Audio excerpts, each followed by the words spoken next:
Ako bilang si Miss Igado, buong-buo po yung support ako sa LGBT community.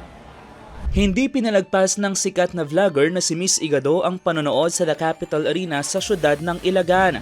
Nitong Sabado kasi, itinanghal ang kauna-unahang Diyosa ng Isabela, isang pageant para sa mga miyembro ng LGBTQIA+ community.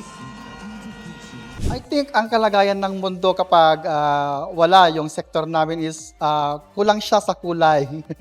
What I mean is parang kulang siya sa Ricardo dahil aminan po natin na kami naman ay meron naman talagang naiambag sa lipunan.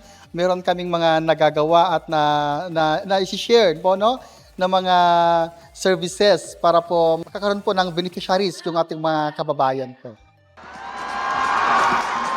Dumagundong ang The Capitol Arena sa mga hiyawan at malalakas na palakpakan. Ang iba, may dala pang mga torotot bilang pampaingay. 15 kandidata ang nagpakitang gilas para maiuwi ang korona ng Diyosa ng Isabela.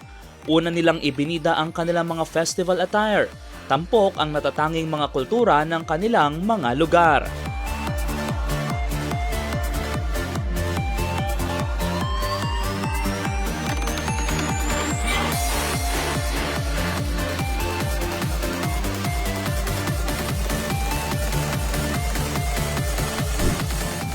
Agaw pansin ang kuliglig na ito at ang pagluluto ng kankanin sa gitna ng stage. Sunod naman ang kanilang grand production number.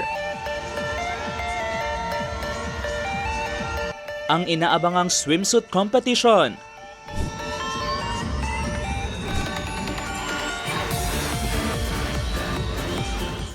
At syempre, ang kanilang mga evening gown.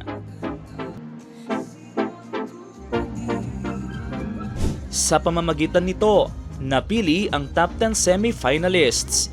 Muling sumalang ang mga Diyosa sa isa pang round ng question and answer portion. Ngunit ang pinakatumatak sa madla, kaya itinanghal na kauna-unahang Diyosa ng Isabela, ang proud transgender na Diyosa ng Santiago City. Emosyonal ang winning answer niya nang tanungin kung ano ang mga hakbang na gagawin niya para sa mga miyembro ng LGBTQIA+ community na humaharap sa mental health problems. Dahil aniya, maging siya ay nakaranas din nito.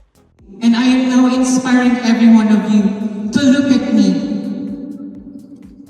I've been there before. And now, look at my smile. Always remember that smile is a curve that makes everything straight. Thank you so much. Ang mensahe niya sa lahat ng mga miyembro ng LGBTQIA+ community. Just believe in yourself. You are unique, you are extraordinary, and you are a God's special gift. Itinanghal namang Diyosa ng Turismo 2025 si Angelbert Castillo ng City of Ilagan at Diyosa ng Agrikultura 2025 si Lixa Labuanan mula naman sa munisipalidad ng Gamu. Sina Lixa at Angelbert ay napili ring mga kinatawan ng probinsya ng Isabela para naman sa gaganaping Miss International Queen Philippines ngayong buwan ng Hulyo. Please support me for my upcoming national pageant, which is the Miss International Queen Philippines 2025, wherein I will going to represent the province of Isabela. Siyempre po, nakaka-proud, grateful, and pressured at the same time kasi gusto ko pong iuwi yung crown sa ating probinsya. Don Tigit 2, Balita. Solid North.